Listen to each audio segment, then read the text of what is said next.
So, to the students of IS Gurukul who are studying sociology, I would like to congratulate them in this optional. Very, very interesting as well as intriguing at the same time.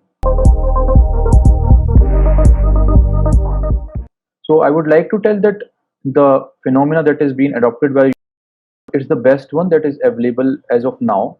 So, answer writing is a very, very important thing. It should begin from where you start learning.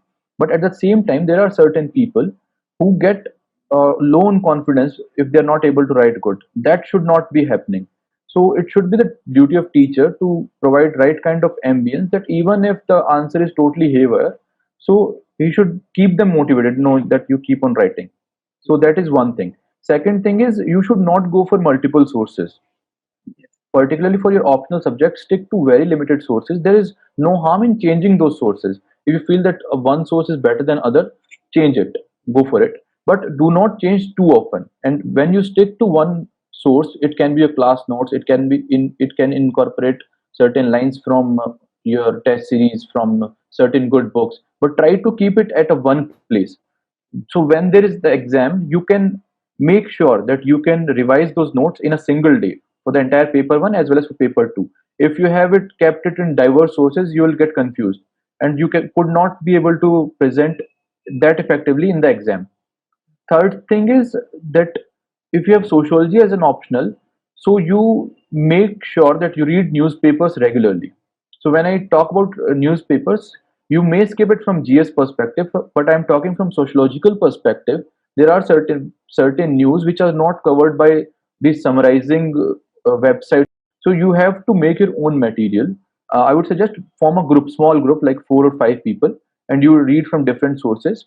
And whenever there's a case study, you try to incorporate in your answer.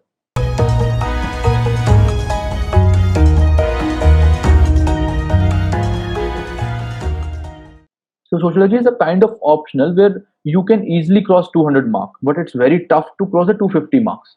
So the thing that will give you an advantage and upper edge over other students would be this incorporation of current affairs into your answer. So make sure they are very precise, not one, not more than two for any particular topic. Let's say the recent incidents of George Floyd that happened in US, which created such a huge havoc. It can be used in two things. One, there's a stratification topic you very well know.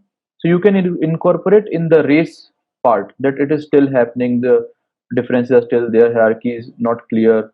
There are still glass ceilings. Second, you can incorporate the same incident into social movements also. You see, that is the beauty of reading the news yourself. There are certain examples you can incorporate at 4 places also. So that would be my advice. Be very patient. Discuss a lot with your teacher, with your peers.